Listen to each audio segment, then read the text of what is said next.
Pandian store serial next promo என்ன மாதிரியான twist இருக்க போகுதுன்னு பார்க்கலாம். பாண்டியன் வந்து பழனி சொன்ன விஷயத்தவே நினைச்சு யோசிச்சுட்டு இருக்காங்க. அப்ப அங்க கோமதி வந்து என்னங்க அரசியோட போக்கே சரியில்லை, அவ வந்து கொஞ்சம் கூட படிக்கிறது இல்லை, சொல்ற பேச்சை கேட்கறது இல்லை, எப்ப பாரு போனும் கையுமாவே இருக்கா, என்ன ஏதுன்னு அவளை நீங்க கேளுங்கன்னு சொல்றாங்க. அது இருக்கட்டும், பழனியோட நடவடிக்கையை நீ கவனிச்சுட்டு இருக்கேன்னு சொல்லி கேட்குறாங்க. ஏங்க என்னாச்சு, பழனிக்கு என்ன நல்லா தானே இருக்கான்னு சொல்றாங்க.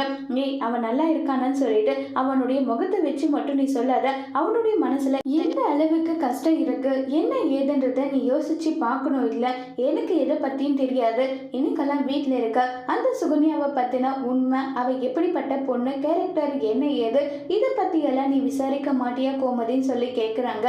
என்னங்க என்னாச்சு, உங்களுக்கு ஏதோ ஒரு விஷயம் தெரிய வந்திருக்கு, அதனாலதான் என்கிட்ட இப்படி வந்து கேள்வி கேட்டுட்டு இருக்கீங்க, என்ன நடந்தது எனக்கு சொல்லுங்கன்னு சொல்லிட்டு கேட்குறாங்க. இல்ல கடையில ஒருத்தர் வந்து இந்த மாதிரி சொன்னாங்க, உடனே அவனுக்கு நான் ஃபோன் பண்ணி கேட்டேன், அப்படியெல்லாம் எதுவும் இல்லைன்னு சொல்றான், எனக்கு அவன் ஏதோ ஒரு பெரிய உண்மை மறைக்கிறான்னு எனக்கு தோணுது, அவன் எப்படிப்பட்டவர் என்ன ஏதுன்றது எல்லாமே எனக்கு தெரிஞ்சாகணும்னு சொல்லி ரொம்பவே வருத்தப்பட்டு பேசுறாங்க.